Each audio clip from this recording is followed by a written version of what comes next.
Goeiemôre, ons kry vandag saam met die Draadmasters, dat jy voordat ons aan met die nuwe ras adviseer, Richard Hout te gesels oor die Draadmasters, oor wie hy is, en presies rondom hom plat is, so 'n lekker gesprek. Maak seker jy luister saam met ons. Richard, ek moet selfs gaan het. Nou, dankie Tinus, groot voorreg om saam met jou te kan wees. Sê voordat ek al my Richard, kom ons van pad, wie is Richard Hout? Waar kom hy vandaan en waar kom jy liefste vir stoetboerdery geval? Tinus, ek is 'n Nataller, in Zululand groot geword en ek het van laerskool daar af 'n passie, 'n liefde vir diere gehad en meer spesifiek vir teeling, sommer van klein tyd af. En daai passie het nou maar gegroei, is my beroep wat ek gekies het. Ek was vroeër jare, ek is al 33 jaar in Volksrus, vroeër jare beer bekend onder die skaapmense gewees. Primêr skaap, sekondêr bees en die afgelope 15 jaar het die rol so bietjie verander waar ek bietjie meer op bees begin klem lê het en bietjie minder op die skaap. En dis hoe die Draadmasters my uiteindelik raak geloop het en maar deur kliënte by wie ek gewerk gehad het, het my passie gesien en hulle het gevoel hulle kan dit by dalk gebruik. Als product vir teeling veral, dis al die bedryf gaan. In die groter konteks is die Draadmaster baie jonger as in Suid-Afrika. En meer bevestig oor ander dele van die wêreld, Australië en Amerika, seker ander dele, maar ras in homself nogal, of dit is 'n ras baie vanaf vestig en sy is net soos hy Abattoir homself al wys wat hy kan doen. Dit is as ons na die Europese rasse gaan kyk wat honderde jare oud is. Jy weet, hulle het 'n tipe vasgeteel, hulle weet die diere werk onder hulle omstandighede. Maar in Suid-Afrika sit ons met nuwe uitdagings. Die inheemse rasse, jou meer Indicus Sangha tipe rasse, het nie die produksievermoë gehad nie. Die Europese rasse en Britse rasse het wel die produksievermoë, maar die aanpassingsprobleem is die uitdaging in Suid-Afrika. En dit is wat die sintetiese rasse of die komposiete so gewild gemaak het in Suid-Afrika. En daar's legio van hulle. Maar ja, die Draadmaster, ek dink wat hom uniek maak, is hy's voorspelbaar. En jy weet wat jy gaan kry as jy jou seleksie, jy weet jy 'n bil gebruik op jou koeie.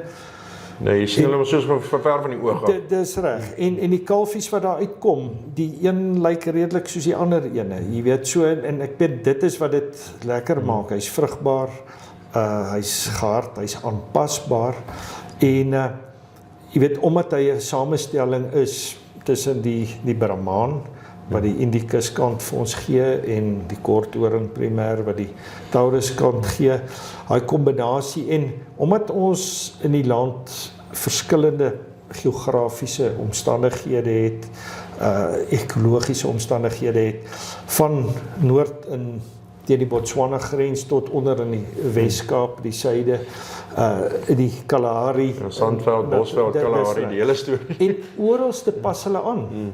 Maar dis verskillende tipes wat in verskillende omstandighede beter presteer. So dis nie one shoe fits all nie, as ek die Engelse beskrywing kan gebruik.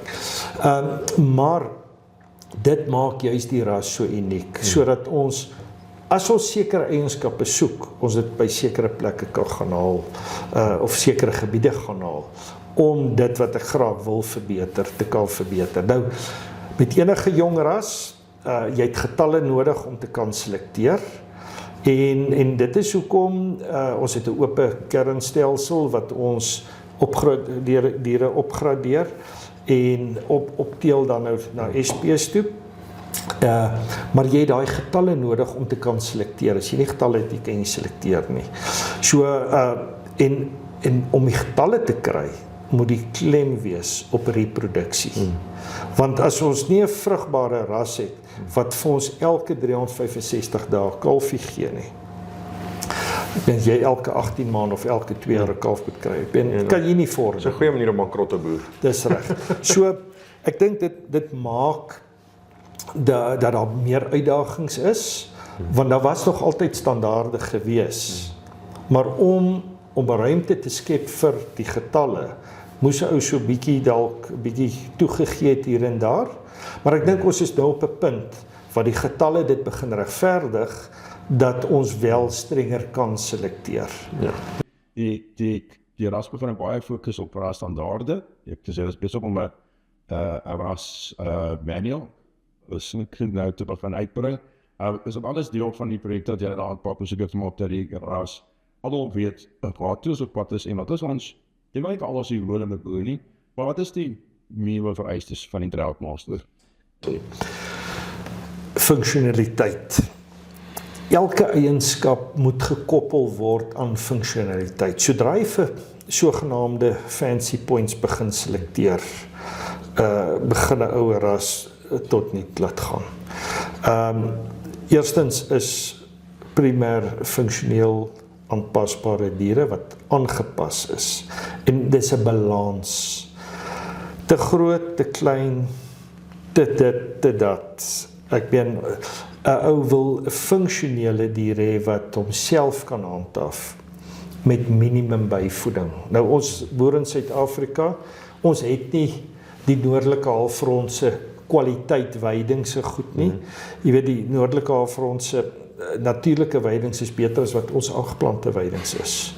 So jy weet as jy nie in Suid-Afrika gaan byvoeding gee nie, gaan jy nie 365 dae TKP. Kyk, ons grond is ook arm, né? Die meeste van die plek. Dit is die ding. Dis so ja, maar binne die raamwerk van byvoeding. Ek is glad nie 'n voorstander van oorvoer nie, hoegenaamd nie. Heel lag in die kou voer staan. Ek wil probeer dat ons 'n dier teel wat met minimum byvoeding funksioneel effektief kan produseer. Nou dis 'n tall order, verskoon my Engels, maar dit is bereikbaar. Ek het in die verlede het ek baie naby aan dit gekom by ander rasse en die kuddes waarna ek werk en goed. So dit is nie iets wat nie bereikbaar is nie, dit is verseker bereikbaar, maar ons moet doelgerig daarvoor selekteer. En dan funksionele foute. 'n Bul moet goeie voete hê om te kan loop, of bul of koeie. Hy moet kan stap. Hulle moet funksioneel wees. Hy moet 'n lekker breë bek hê. Koeie moet vroulik wees, die bulle moet manlik wees. Jy moet nie as die bul vir jou hier oor die kraal mee bloer, moet jy nie wonder is dit nou 'n koei of 'n wat daar oorloer nie. Ja, of 'n os die 'n bul moet soos 'n bul lyk. Hy moet gebou wees soos 'n bul en 'n vroulike dier moet vroulik en wigvormig wees. En daar's ongelooflike mooi vroulike diere by die Droughtmasters. Ja, dit is baie waar. Dit is waar ek vir hulle begin lief raak het, toe ek al eerste koeie gesien het. Toe ek die eerste dag tussen 'n trop Droughtmaster koeie in ry, ek het kouerlings gekry oor daai mooi vroulikheid wat daai diere vertoon. En daai vroulike wigvormige diere is die funksionele diere. En dit is nie noodwendig altyd die grootste, die mooiste koei wat vir jou die beste teel nie. Dis baie daai enetjie wat dalk so bietjie ondergemiddeld is. Altyd leeg gesyp word. Dis reg, want sy gee als vir haar kalf. En weer eens, daar's ook nou 'n balans.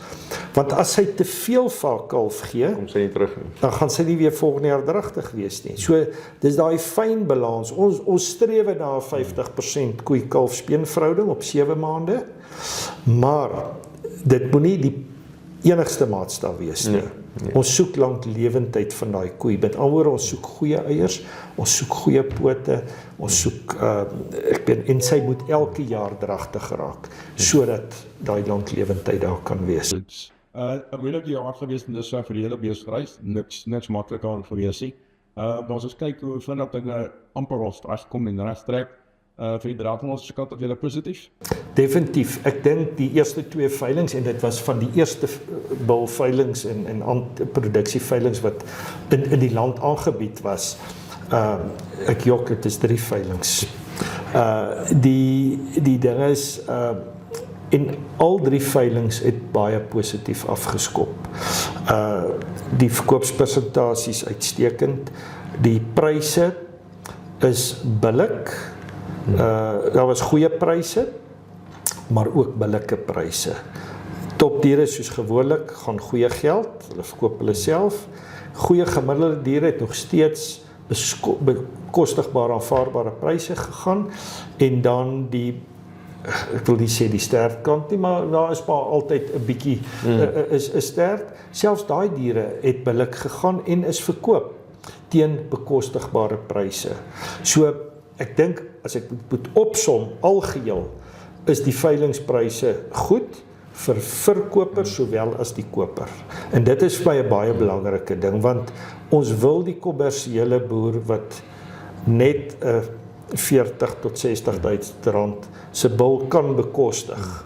Ons wil graag daai mark behou en ons wil nog steeds vir 'n goeie kwaliteit bil gee om sy kudde te verbeter. Ons wil nie 'n minderwaardige bil aan daai mark voorsien nie. En ek dink dit is die groot uitdaging met die rasstandaarde wat ons probeer verbeter, is om dit te probeer regkry, sodat die kommersiële boer gelukkig is met sy aankope en nie net met die aankoop nie, maar met die kalvers wat op die grond val. Want dan alleen gaan ons vorentoe gaan en volhoubaar wees. En grond kan jy nie net bulle verkoop aan die teelers en wanneer jy bulle verkoop aan die kommersiële kudde. En dit is so enig, as alle bulle vir R200,000 gaan, dan skop jy tot daai uit. So dit is toch kardinaal dat daar goeie bulle, goeie stuk bulle in die kommersiële mark is. Dus dit is eigenlijk die doelwit van die draadbos, dit is het nie. Ek is bevoorreg om in 'n groeifase te wees. Daar's baie uitdagings rondom dit, maar dis wat dit lekker maak. As ek nie meer 'n uitdaging het om voor te werk, teen waarvoor lewe ek. So, maar dit is so, en soos ek nou maar hoor by die ouens, en ek was nou al by draadmaster veilings in die verlede gewees, nie so betrokke soos wat ek nou is nie, maar ek moet sê die kwaliteit verhoog en ek hoor maar soos die manne in die gange praat en sê, wow, die kwaliteit is baie beter vir jaar. En dis wat my opgewonde maak, veral vir 'n jong ras. Dis goed dat die kwaliteit elke jaar verbeter. Dit wat laas jaar aanvaarbaar was, is nie meer vir jaar aanvaarbaar nie. Dit wat vir jaar aanvaarbaar was, gaan volgende jaar nie meer aanvaarbaar wees, want die standaard bly verhoog. En ek dink dis waar ons die meeste werk en die meeste opgewondenheid gee. Ek sit jou baie dankie. Lekker om jy te leer ken en proporsioneel baie vir jou. Baie dankie, dit was lekker nie spesifiek selfs en dankie ook vir jou harde werk. Want jy nie sê bedryf doen, jy maak 'n groot impak. Dus sê dankie daarvoor. Dat spring vooruit, het is lekker om deel te wees. Dat is Richard maak seker en jy besit sy kontak besonder en wil jy maak seker jy kom in kontak as jy meer uitvind van die draadmasters as 'n stoetteler kommersiële boer as jy die oor sien wat hulle ernstig en hulle soos van 'n resepie buite sien vir 'n right en jy kan doen. Tot die volgende keer, totsiens. Die son klim oor die draad, stof en hoop loop hand aan hand. Early mornings, hardened days, Faith and fire guide our way. where the ground knows my name. Waar die grond my naam ken.